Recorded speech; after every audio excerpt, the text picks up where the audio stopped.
कक्षा 8 अभ्यास 7 का 7वां सवाल का पहला। देखिए, विलोपन विधि से समीकरणों को हल करना है। विलोपन विधि देख लीजिए, इसको समीकरण फर्स्ट, ये समीकरण से था।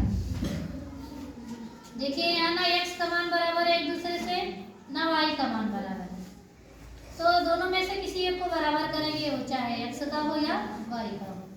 तो देखिए, अगर आप इसमें पहले समीकरण में 7 से और दूसरे में 2 से कर दें तो x का मान 14 हो जाएगा।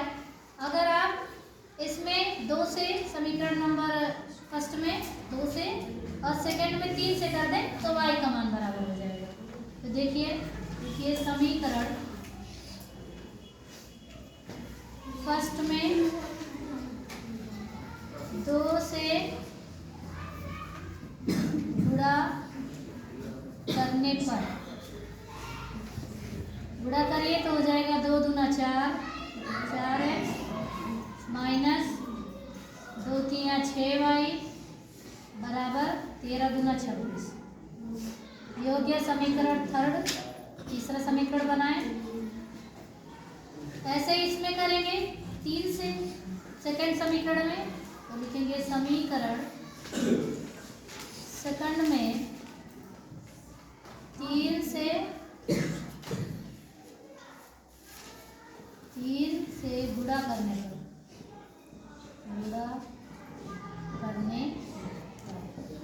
इसमें 3 से गुणा करेंगे 7 1 21x माइनस 3 दूना 6 6y बराबर 20 3 60।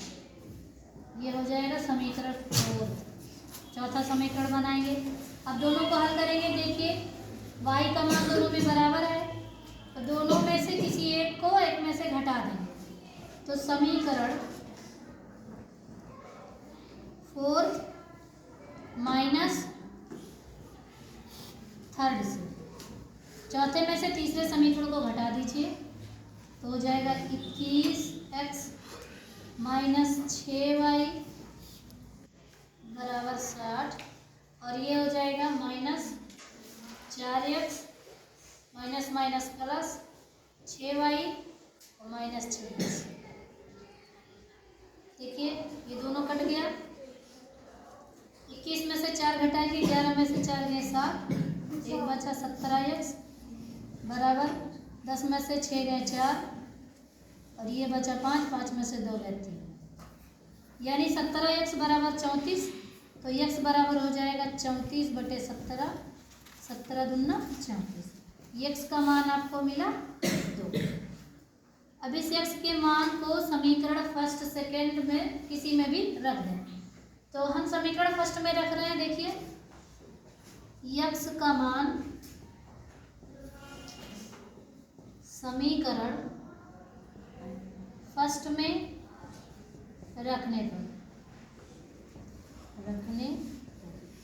फर्स्ट में रखेंगे। 2x लिखा है तो 2 गुणे 2, x की जगह पे 2 रहेगा, माइनस 3y बराबर 13, 2 दूना 4 माइनस 3y बराबर 4, यहाँ प्लस में उतर जाएगा माइनस में, 13 माइनस 4 y बराबर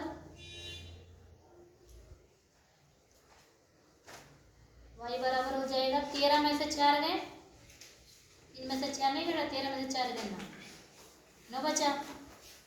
यहाँ से माइनस 3 घटे में ले जाइए, 3 1 हम 3 3 3 का 9, y का मान माइनस 3 आएगा। ये समीकरण हल हो गया, y का मान भी मिल गया, x का मान भी मिल गया। अब आप ऐसे अगला सवाल लगाएंगे। देखिए 8वें का दूसरा, थोड़ा सा कठिन है इसलिए बता रहे हैं।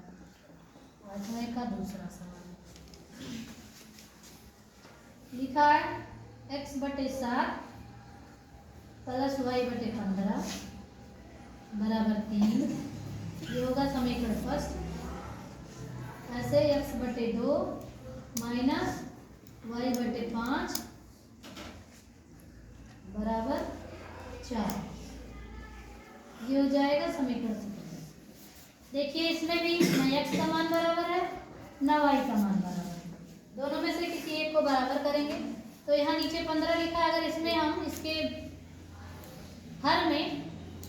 गुणा कर दें तो ये 15 हो जाएगा। तो लिखिए समीकरण सेकंड में सेकंड के हर में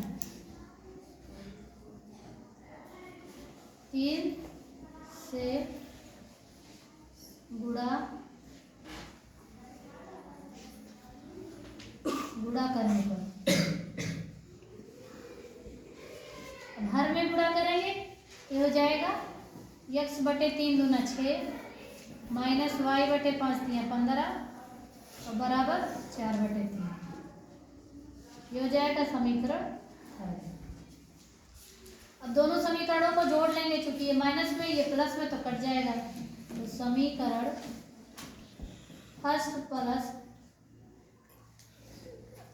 प्लस थर्ड से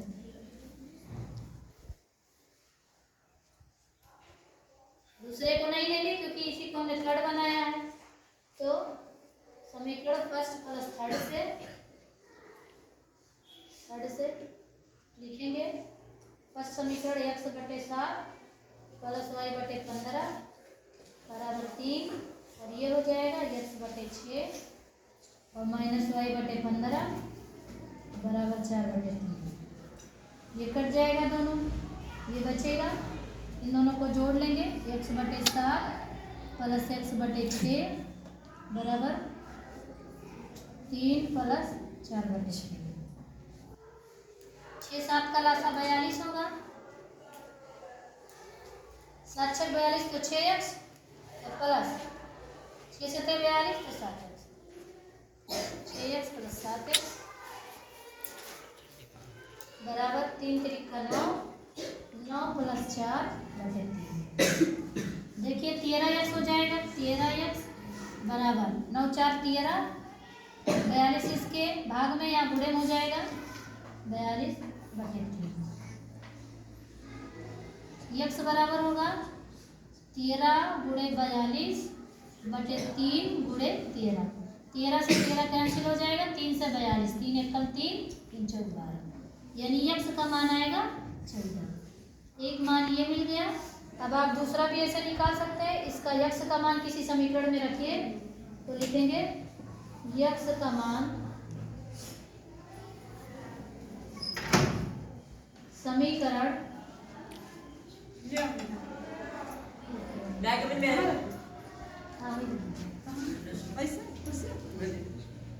समीकरण फर्स्ट में रखने पर,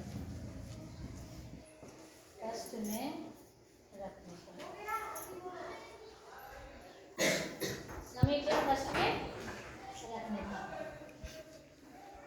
देखिए फर्स्ट समीकरण यही है। तो x का मान 14 रखेंगे, x की जगह पे चलेगा 14 बटे 7 प्लस y बटे 15 बराबर, यहाँ हो जाएगा 7 दूना 14 y बटे 15 बराबर 3। यहाँ 2 प्लस में उधर जाएगा माइनस में, तो y बराबर 3 में से 2 गए 1, 15 यहाँ बटे में यहाँ गुणे में, तो y का मान आएगा, ये आंसर होगा। इसको लगाइए।